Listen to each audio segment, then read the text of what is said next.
Welcome, everybody. It's time once again for the next chapter with Charlie Hedges as he explores turning the page on his life and yours. Hey, Charlie. Hi, Paul. You know, today is the very first show of the next chapter with Charlie for the new year of 2023.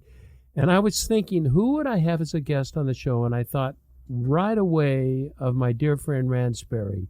Rand Sperry, we want to talk about what might make up a good year in 2023. And I thought of a man who lives a well-meaningful, successful, well-rounded, there you go, well-rounded and full family life. And I thought I'd talk to Rand, and I'm very excited about doing so. But what I want to do is I want to discuss a statement made by leadership guru, he's sort of the Tony Robbins type guy, except and he's very, very successful, Brendon Burchard.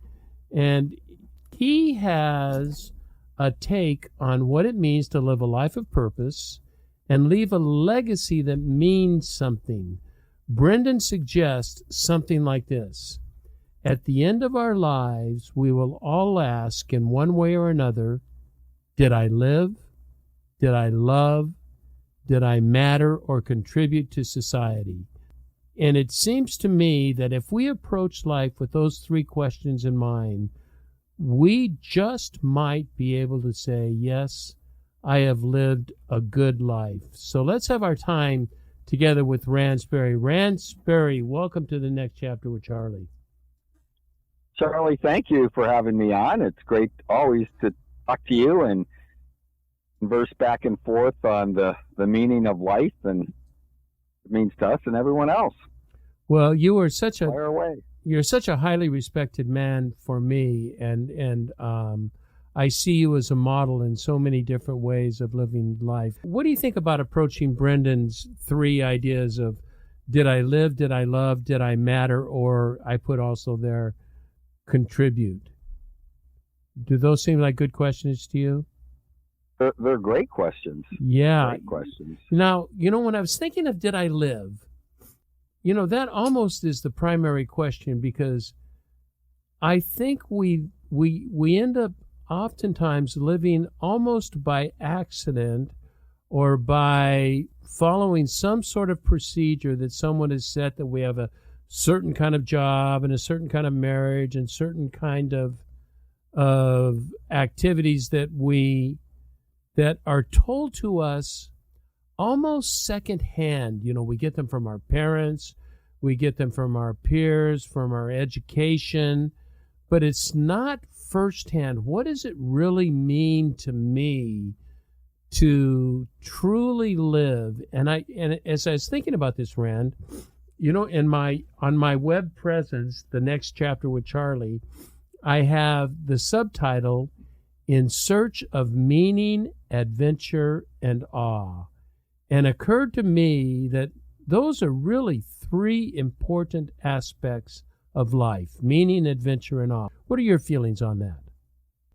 Makes total sense. I, very young age, decided that I wanted to live, and I wanted what I did to mean something, and I did want a legacy, and started with basically doing a bucket list. I'll never forget that movie that was The Bucket List. It's pretty entertaining, but so true that we really should set really broad goals at young an age as we can. I mean, even if you're a teenager. I remember one of the first things that I wanted to do was I wanted to have my own company. It sounds crazy as a teenager, perhaps, thinking that. I did. I wanted to graduate from college. That meant something to me. And then I wanted to go out and figure out what I want to do in the world, and I wanted to make an impact. And really has to start in your head, and you have to have that vision, because it's not hard to go up 50 or 60 or 70 years from being a teenager and going, that's a short time, really. in the world perspective, what do I want to accomplish and what do I want to do? And it's so amazing to me that I would, at 80% of the population doesn't think about that. They just are trying to make the next buck and buy the next Starbucks. And, making your life count is what I've always wanted to do. Now, there are people out there that don't really, they're happy if they get a job, get a paycheck, go home, maybe get married, maybe have kids, and that's it, and retire.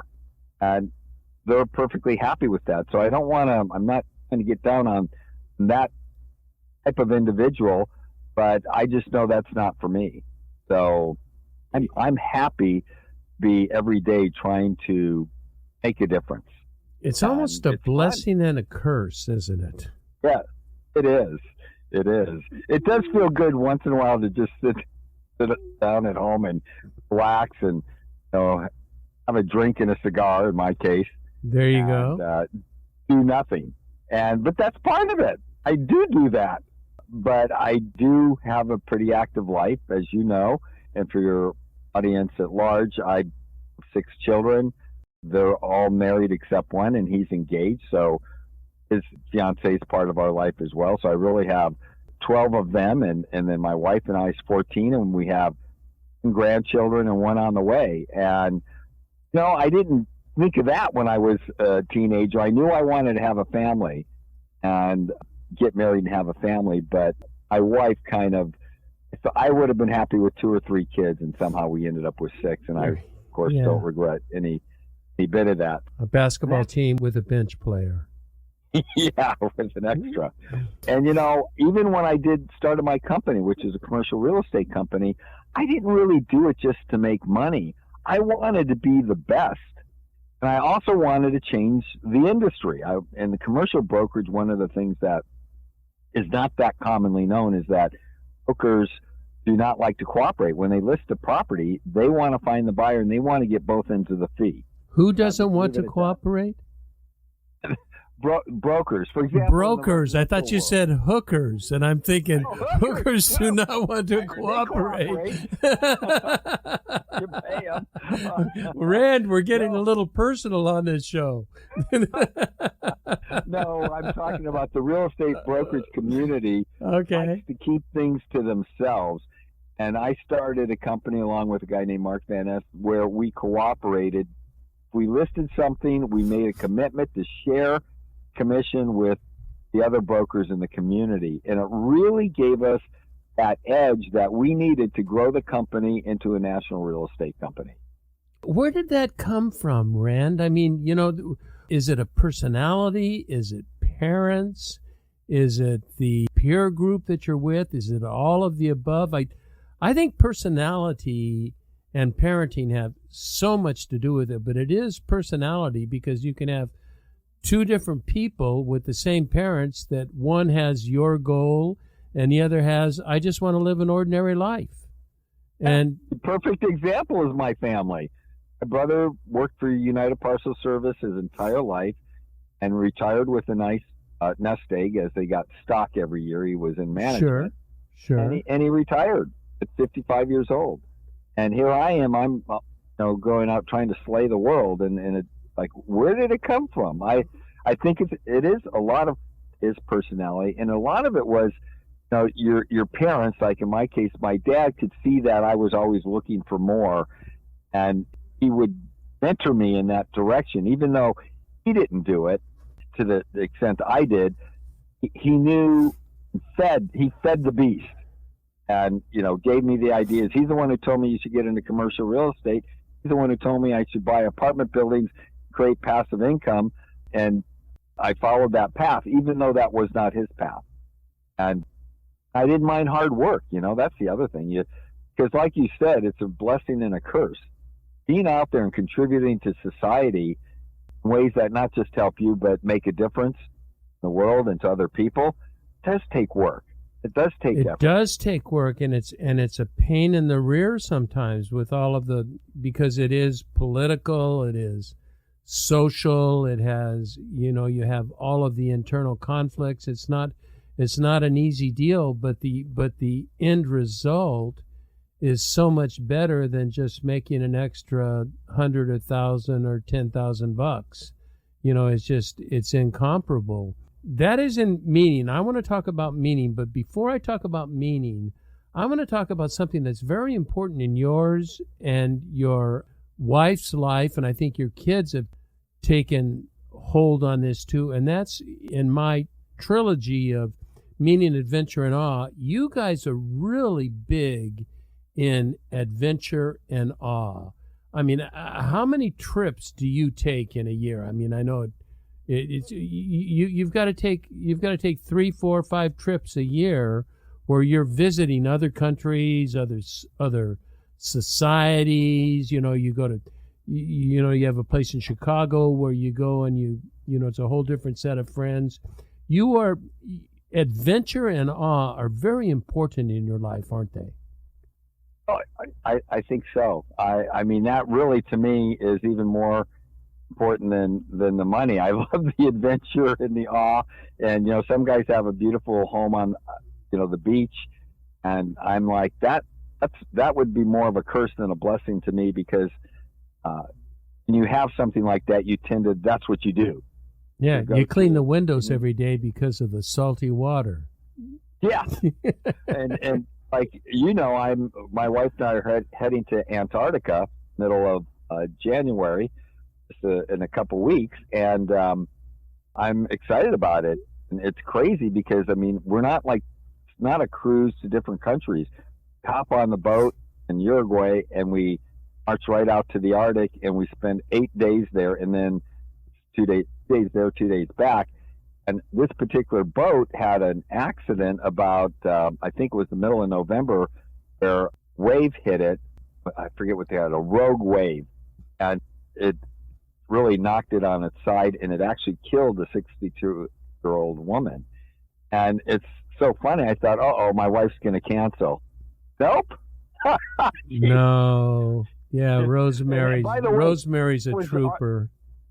It was the boat we are going on. It wasn't a boat at Antarctica. It's the one we are going on. So, and I'm like, well, okay, he's okay. It's like, if it's going to happen, it's going to happen. And I know that was a big thing. So I'm not really worried about it. And I'm very excited for the trip. We love to do that, and we can do more of it now than we did when our kids were younger, but still managed to get to 55 countries with our children. And over 100 for myself. I think I'm at 103 and she's at 100. You're at 100 countries? Yes. 100? I mean, I thought I'm at about 35, and I thought I've really gone to a lot of countries. 100 countries? That's like Charlie, a third of the world, isn't it? Yeah, I think there's close to 200 countries. It's about a half. Oh my goodness. When you talk to people, I typically don't know that many people that have traveled to 35 countries. Still a lot of countries, and I'm embarrassed to say, if I would have asked the last 3 or 4 presidents of the United States, I bet they haven't been either. I mean, it's amazing. You kind of wonder, like, oh my God, the president of the United States has never been to Europe. I won't make any comments on who that was, but that's the kind of world we live in. People tend to not gravitate outside their own little sphere, and I think they're missing out on a lot. What do you think it is about adventure that is so, because, it's huge for me, and I'll give you a little example that a lot of people think, because we talked about travel, that it calls for a lot of resources and it takes quite a bit of money to do it, but it's not essential. Like, I was planning 6 years ago or so of taking trips to Europe where I was going by myself and I would be doing a lot of walking. So I wanted to kind of just test out what walking was, and I bought my clothes from REI, that I would have my walking shoes and pants. And then I just walked. Now, it won't mean a lot to people who don't live in Southern California, but I walked downtown Garden Grove to middle of the Orange Circle. What would that be? Orange? Yeah, so the middle of Orange, and I took a day's walk, and that was an adventure. I'm right here in Southern California, right in the middle of, there's not beautiful countryside, it's just houses and all, but it was a great trip. I took myself a little backpack and some water and snacks and stuff, and just kind of walked and stopped and would look at shops and enjoyed downtown Garden Grove, which I didn't even know there was such a thing as an old town Garden Grove, which is just totally delightful. But that's the kind of adventure. It's stepping out of not my comfort zone, but my regular zone. Stepping out of what I do day to day and experiencing. And I think in there, Rand, is a hunger for learning. What do you think? What you just described, Rosemary and I love to do in Chicago. We will leave the apartment and we will be gone for 5 to 6 hours. We will head out and we'll walk 2 hours, 2.5 hours, grab lunch. We're on the other side of Chicago by that time, and come back. And she has her little steps to give you an idea. It's 19 to 20,000 steps. And it's about 6 or 7 miles. I was going to say that's a lot of miles, isn't it? That's a 5 mile walk a day, a 6-7 mile walk a day is great. Yeah, and you see things you don't see when you're in your car. You I don't. Think that's the learning part you're talking about. It's like, wow, look at the architecture of that building, and wow, look at how small the windows are on that building. Oh, I didn't know they had that store here in Chicago. It's just so many different things that you see and you smell. You smell food, you smell the outdoor greenery, the gardens, flowers, things, in your car, you got your air conditioning on, the music on, and you're just trying to get where you want to go. And you really don't really see things. See, smell, and hear. Those senses are important, and we don't get that by just driving in a car. So no, you pass them way too quick, and you're not paying attention. I'm a self-confessed Europhile. I just love Europe, and particularly I love the architecture. I will walk and then I will stop at a building, just like what you were talking about, and I can sit for 15 minutes and just admire the building. When I was drawing, I was drawing for a while, and I'm not really a skilled artisan like that, but I still was drawing buildings. And how much love I got from drawing the building and looking at the building, admiring the genius of the man-made architecture behind it. And that is, I think adventure is just stepping out of, as I said, not your comfort zone, but your regular everyday zone. Now, what about awe? What kinds of now buildings give me awe? That's adventure, but buildings I get awe from. Great architecture, bridges. I love bridges. I'm a huge fan of bridges, no matter what country they're in. What is it about awe? Are you impressed with that aspect? I look at architectural structures, like you said, bridges, high-rise buildings, different, unique type of architecture, and I go,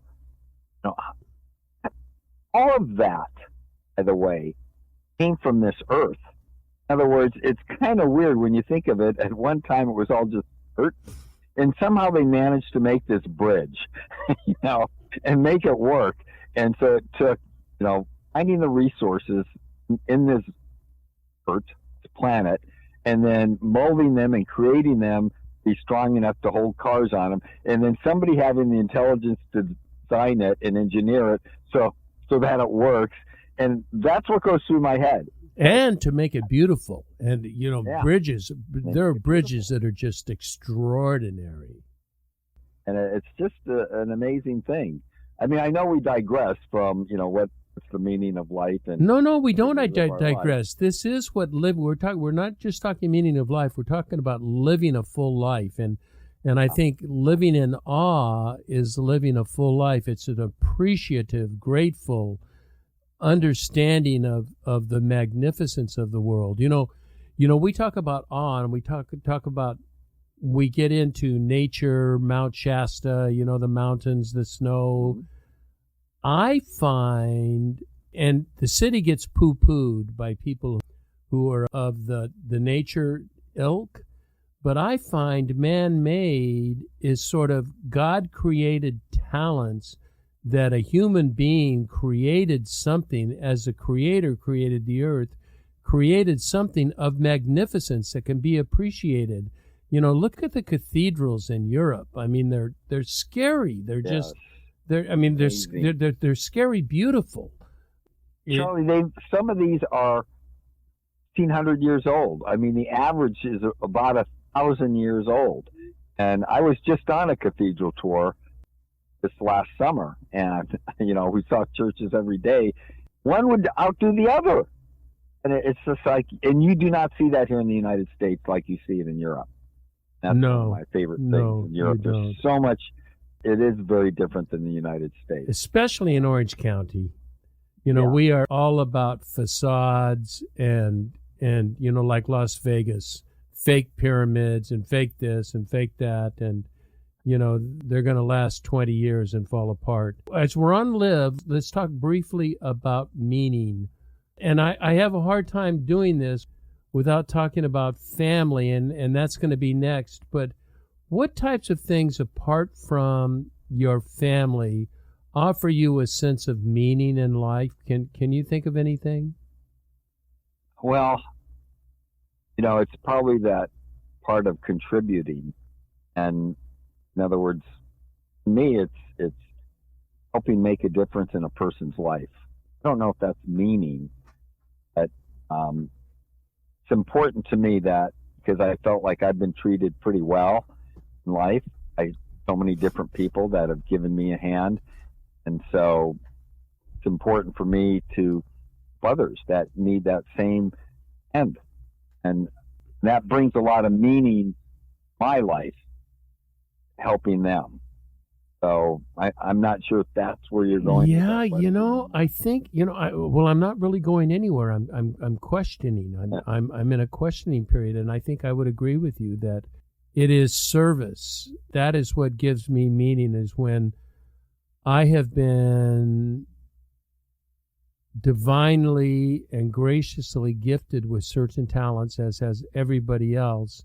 And if I can use those talents to contribute, then that is meaning in life. I know, I don't know if it's falsely, apocryphally stated, but I have heard it. Aristotle once said, the purpose of life is to contribute to the value of society. Yeah. And I like that. Let's move on to the next one, because I kind of want to go through this podcast and just give people ideas of what they can do. So living first-hand lives, not second-hand lives, and not couch potato lives. But the last one, or not the last one, the second one I would talk about is Brendon says, did I live? Did I love? And, here's another area you excel. And I don't know if we'll have time to talk about all four relationships, but I've listed four different relationships. One are typically our family and our, handful of 3 or 4 or 5 very, very close people to us. So there's one, the very close, very important family. Second one is casual relationships like work relationships and neighbors. They're important relationships that we get along, we can chat, we can dine, but they're not on the level of family and friends. I have a third weird one, Rand. Maybe let's talk about my third weird one first. And you know what relationship I think is important that tells more about me than almost any of my other relationships? And that's how I treat salespeople and sales clerks. I think that tells more about the kindness, the capacity, the humanness of an individual than anything else. Rather than think they're not there to be my servant, they're there to assist me in purchasing or acquiring something that's important. And I see far too many people treat sales clerks, go in and look at clothes and will look at a sweater and open up a sweater and just throw it back on the rack and creating all this work for people. And it's just, I don't know. Do I sound weird saying the way you treat salespeople really talks about your character as much as anything? Well, being a salesperson pretty much my whole life, I appreciate what you just because I've met some real jerks that treated me like, SHIT, and here I am bending backwards to help them either sell their project or them to buy a project that really makes sense for them, but they don't even know it. But so I appreciate that. I think one of the telltale things of understanding person that I don't know that well is to go to lunch with them and see how they treat waiter or waitress. Yeah, exactly. Yeah, that's what I'm talking about. Service people.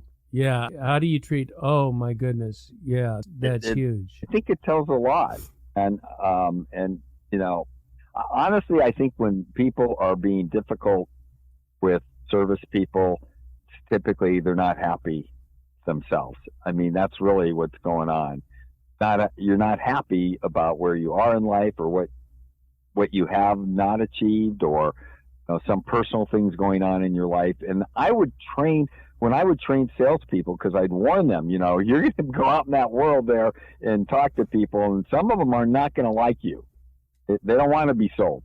And you have to understand that they're probably, in many cases, even the person who cuts you off, the road rage we see, if we could sit down and talk to those people, something happened in their life. It could be as recently as the hour before they got in the car or the 20 minutes before they got in the car to the fact that they got laid off or they got fired or they're in or nothing else. They're in a hurry and we don't know about it, that they've got a meeting that they've got to get to or something important, and they're going to cut people off because they got to get there. Yeah, that's a good point too. And so you have to understand that it's not personal to you, their behavior, but see people be good salespeople and people of service.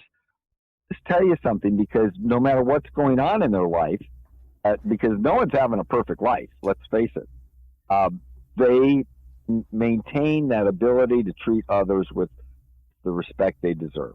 Respect and kindness. It's a beautiful person.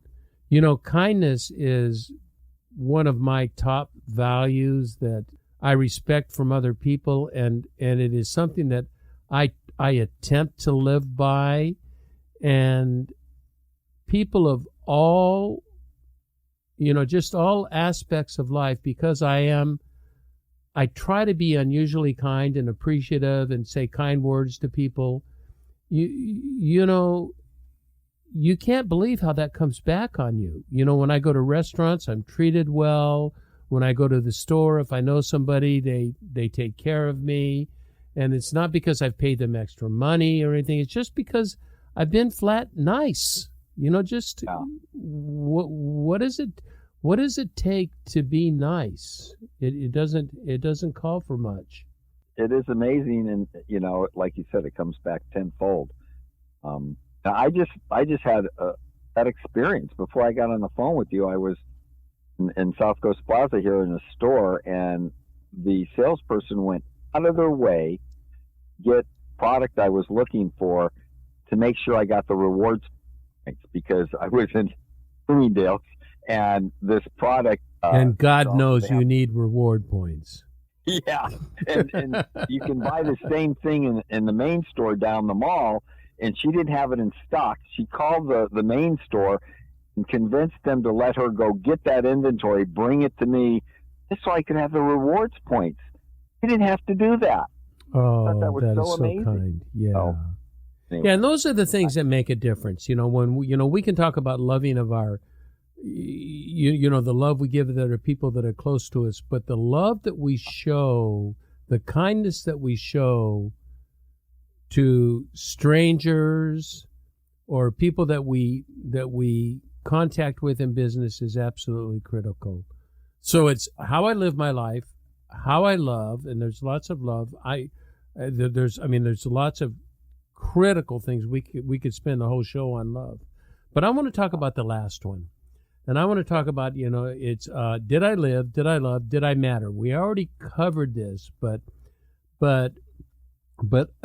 I think this may be one of the most important. They're all three important. They're all three critical, but this is critically important, and that is, it has. I look at it as somewhat of a legacy. The people I serve, the people-oriented causes that I serve, and I'm not sure we are taught this. We were taught this. Perhaps I think I learned it as a kid in the 60s, but this is not a big topic today, is it?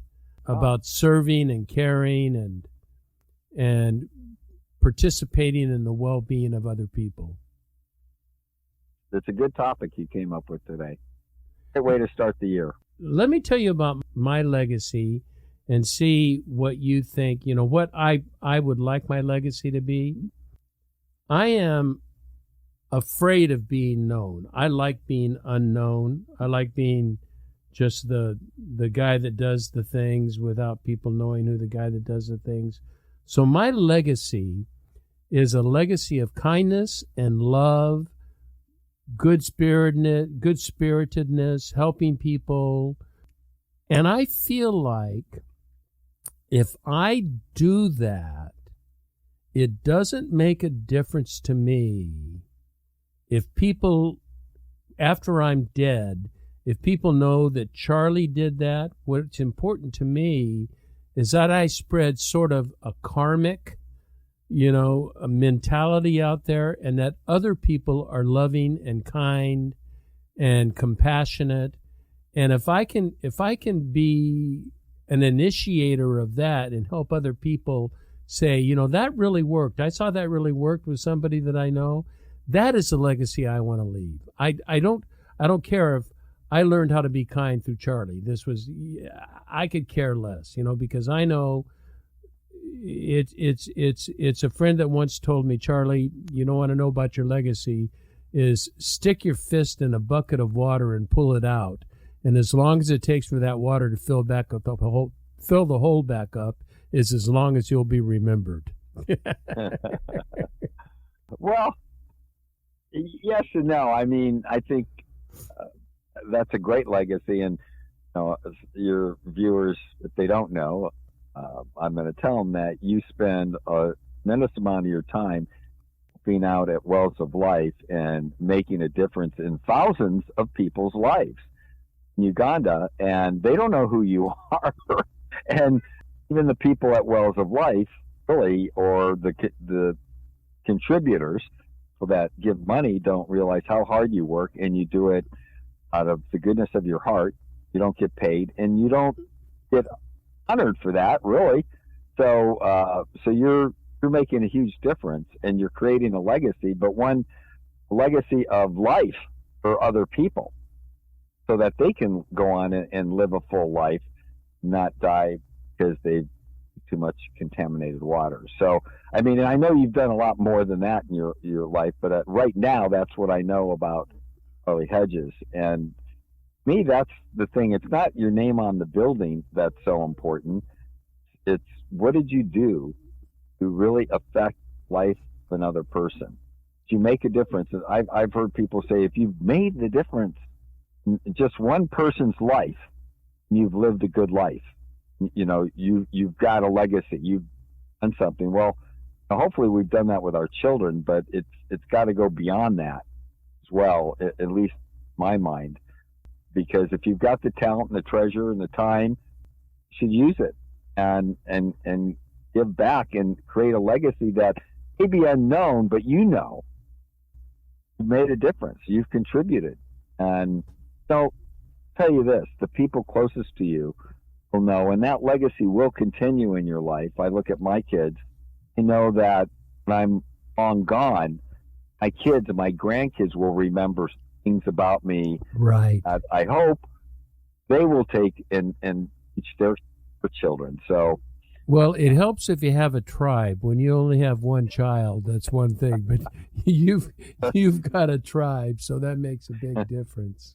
You are really one of my ideals of a person who I think has attempted consciously and unconsciously to live, to love, and to make a difference. I think you are a model for me, and that's why I so respect you and so happy to be your friend.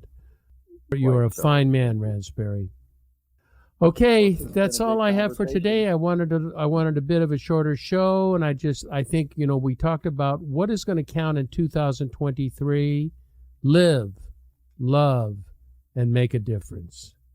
Thank you, Rand Sperry. And for the last minute to be able to come on the show, you are a very gracious human being.